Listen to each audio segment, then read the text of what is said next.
Eu acho interessante começar esse debate porque nós temos dois modelos muito distintos de pré-candidatos aqui, pelo menos na forma, né? O Aldo Rebelo foi tudo, foi deputado 5 vezes, 6 vezes presidente da Câmara dos Deputados, ministro de Luiz Inácio Lula da Silva, ministro de Dilma Rousseff, ministro de Michel Temer, trabalhou com Ricardo Nunes na Secretaria de São Paulo, foi do Partido Comunista ao Democracia Cristã, onde ele está hoje. O Renan Santos começou na rua, né? É fundador de um dos maiores movimentos de rua do Brasil, fez uma bancada, tanto em São Paulo quanto em Brasília, e agora fundou o próprio partido, pré-candidato pelo Missão. Vou começar pelo Aldo. Explica um pouco por que você decidiu percorrer essa trajetória toda da esquerda, de fato, de uma militância de mais da metade da sua vida, para onde o senhor está hoje, o que te levou à direita, digamos assim? Bom dia. Bom dia não, boa tarde, Daniela, boa tarde, Renan. Lamentar que o meu amigo Caiado não pôde comparecer. Esse aeroporto é perigoso, foi aqui onde se deu o acidente com Eduardo Campos. Então, é preciso ter cuidado. Daniela, a minha trajetória acompanha as minhas convicções. Eu penso o que sempre pensei do Brasil. Defender o desenvolvimento do país, defender a soberania, defender a redução das desigualdades, defender a democracia, que foi a minha vida. Eu fui estudante na época do governo militar, lutando pela anistia, lutando pela Constituinte, pela liberdade de imprensa, lutando pelo desenvolvimento do Brasil. Fui ministro do presidente Lula com essa agenda, fui relator de Código Florestal, de lei de transgênicos, critiquei demarcação de Raposa Serra do Sol e penso mais ou menos a mesma coisa. E a minha pré-candidatura se dá em torno do objetivo de fazer parte desse debate. O Brasil é um país rico e interditado. O problema do Brasil não é de capital, não é de investimento, não é de tecnologia. O problema do Brasil é uma interdição institucional. É um Supremo que proíbe uma Ferrogrão, o Ministério Público que proíbe o petróleo, o outro que proíbe Autazes, potássio, o outro que proíbe uma ferrovia, uma hidrovia, tudo no Brasil está interditado. É preciso desinterditar o Brasil. Uma mina de potássio não, de terras raras, autorizada, rendeu 14 bilhões de dólares. Nós poderíamos ter 200 minas dessas, mas tudo isso está interditado. Então, o primeiro debate é desinterditar o Brasil. Como é que vai fazer o ajuste fiscal? Eu já deixo o senhor retomar a ideia, porque se eu não segurar o relógio aqui, o senhor vai que vai, porque eu conheço.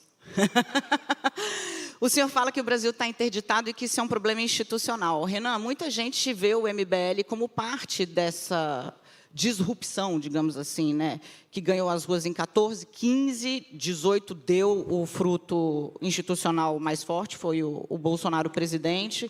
Você se vê parte da solução ou do problema? Olha, eu me vejo integralmente como parte da solução, até porque o MBL foi parte da solução de um país que despertou. Mas o que há no surgimento da direita é uma crise de liderança. A liderança de direita brasileira, que era o Jair Bolsonaro, era um completo idiota. E aqui já me apresentando, meu nome é Renan Santos, tenho 42 anos, fundador do Partido Missão, fundador do MBL, futuro presidente desse país, e quero colocar as coisas de maneira bem clara.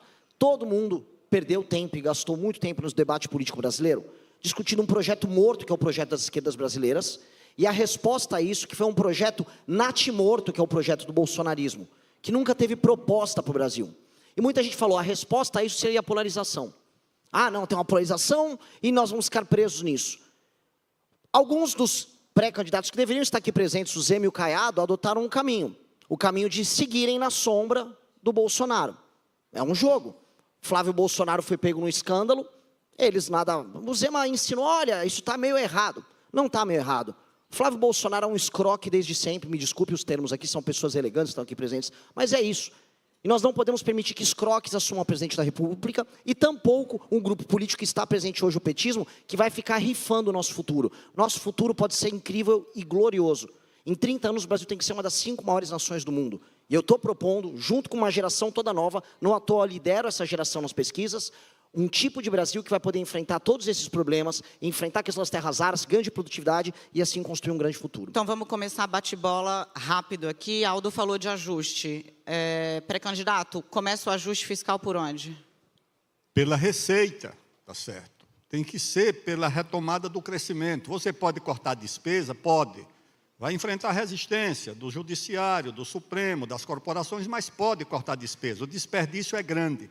Mas o ajuste ou é feito pela receita, ou o país amplia a base da arrecadação, porque o presidente Lula quer aumentar a arrecadação aumentando impostos. O resultado é a maior fuga de domicílios fiscais do Brasil, fuga de empresas para o Paraguai e para a China. Quem não quebrou, quem imaginou que grandes empresas que quebraram recentemente iam quebrar. Então, o ajuste tem que ser aumentando a base da arrecadação e, se possível, com a redução da carga tributária. Aumenta não a base vejo da outra arrecadação alternativa. como? No andar de cima? Olha a plateia. Aumenta a base da arrecadação como? Taxando o andar de cima? Falei para o senhor ver bem a plateia. Aumentando a base da arrecadação e, se você aumenta a base da arrecadação, olhe, se o país passar a crescer 4% por ano, a curva de juros vai embicar para baixo. Se o país passar a crescer 4% por ano, a relação dívida-PIB vai embicar para baixo.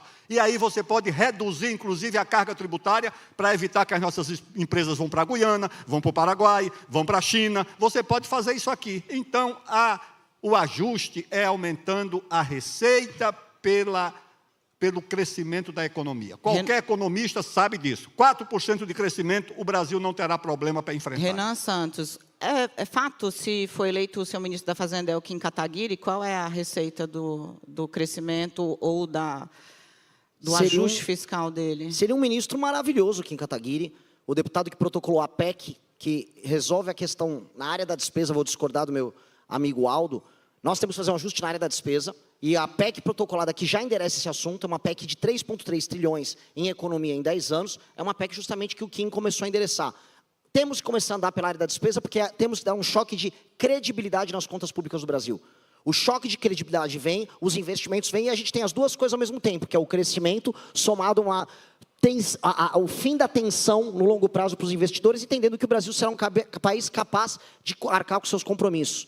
Essa é a base de um crescimento econômico sustentável e mais, todas as experiências internacionais e a literatura séria a respeito dão conta de que o ajuste mais duradouro é sempre o ajuste no campo da despesa, que é o que nós vamos fazer. Corta onde? Me explica. Porque é fácil falar cortar na despesa. Vamos cortar a despesa. Como? Não, no que é mais impopular, Dani. Eu vou começar já com o mais impopular. Desindexando tanto a aposentadoria quanto o BPC do salário mínimo. Ninguém vai querer falar isso nas eleições. Os demais fiscalistas que colocam ali, volto a colocar. O Flávio disse que não ia ter proposta, ia dançar, provavelmente estaria dançando aqui nesse palco. O Zema não quer falar do assunto, disse que só vai privatizar a Petrobras. Então não garante reajuste real de salário mínimo, nem de aposentado.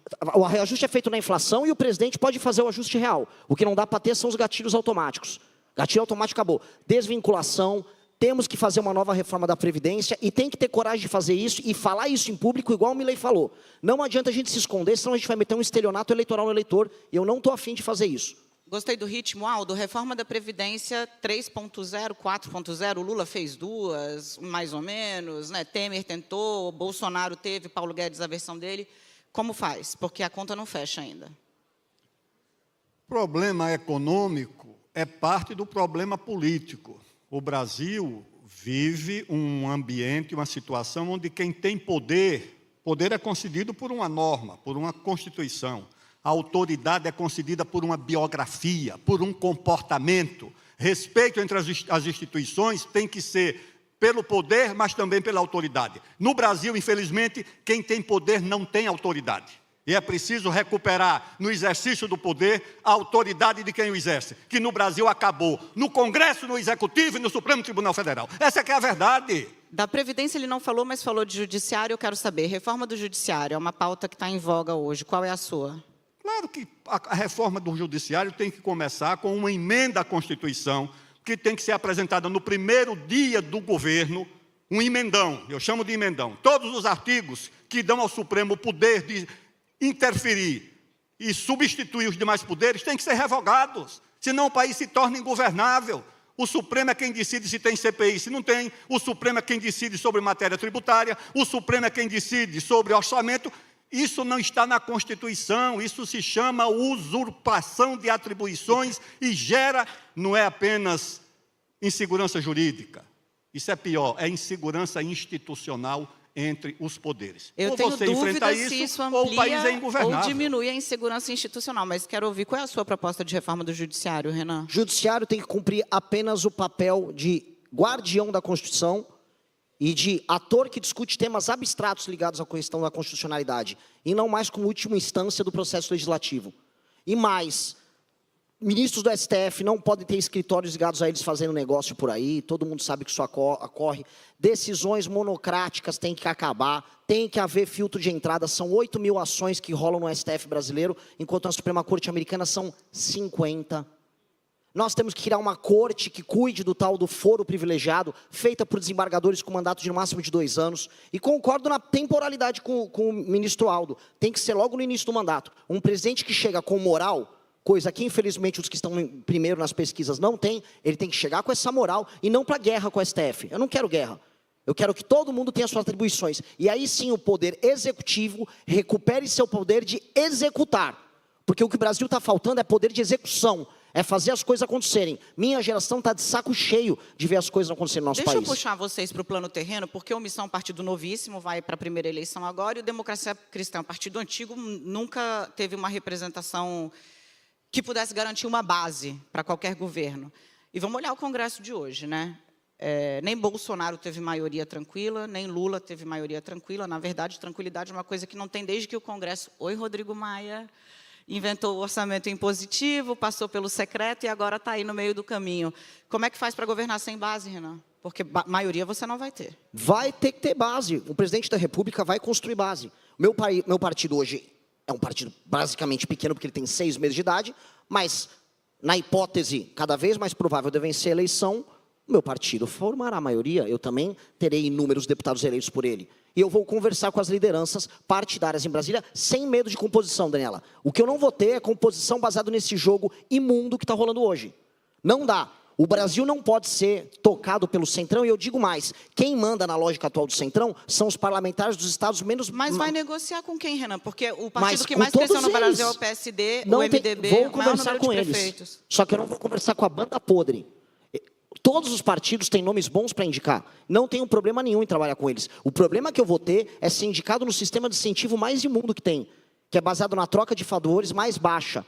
Num governo nosso que vai ser eleito com projeto, eles vão participar e vão vencer comigo no projeto. Entrar no jogo para roubar, eles vão ser tocados para fora. Aldo. Olha, está ali o Rodrigo Maia, era o líder da oposição, quando eu era líder do governo, presidente da Câmara, e havia ali um governo de corresponsabilidade. Havia diferenças grandes. Era um líder combativo, fazia uma oposição muito dura, ele, ACM Neto, Ronaldo Caiado também.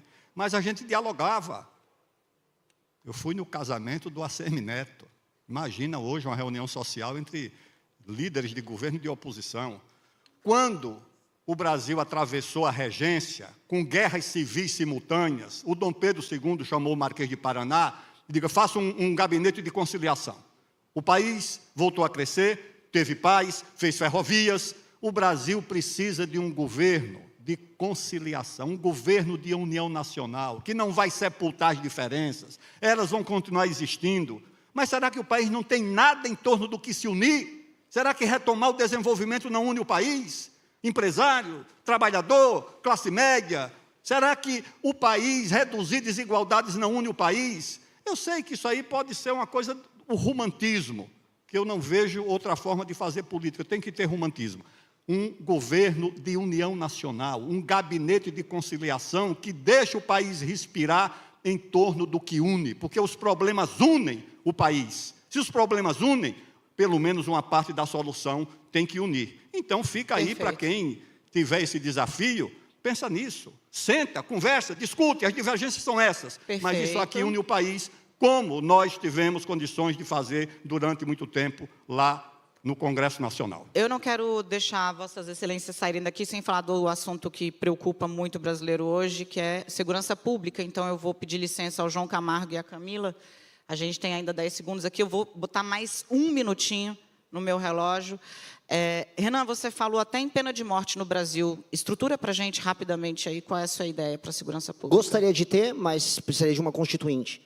O meu governo, e pegando um gancho de um tema importante, um governo de união nacional é um governo que vai declarar guerra ao crime organizado e vai eliminar toda e qualquer possibilidade de ocupação territorial. Estamos fazendo um evento hoje no Guarujá. A região do Guarujá, a região toda da Baixada, é uma região tomada pelo PCC.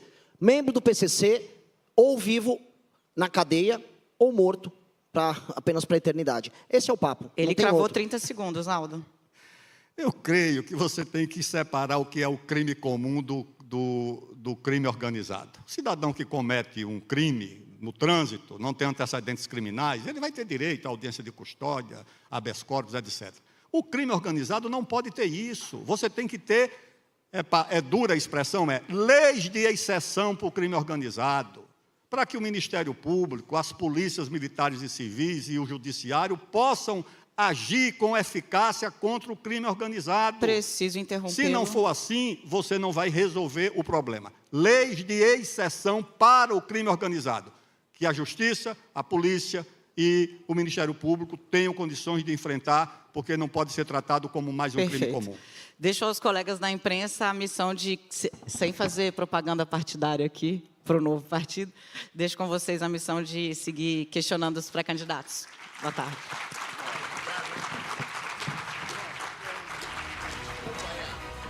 Fala, meus queridos, aqui quem fala é o Alan do canal Inevitável Cortes, e no meu segundo mês postando cortes aqui no YouTube de figuras do Partido Missão e do MBL, eu faturei cerca de 25 mil reais, ou um pouquinho mais de 4 mil dólares. E se você tem interesse em estar criando o seu próprio canal de cortes, eu preparei um treinamento 100% focado, mostrando o passo a passo para você estar conseguindo fazer seus cortes de figuras do Partido Missão e do MBL. Para acessar o treinamento é só clicar no primeiro link da descrição ou ler o QR Code que está aparecendo aqui no meio da tela agora. E se você gostou desse vídeo, não se esqueça de deixar o like e se inscrever no canal. Te vejo no próximo vídeo.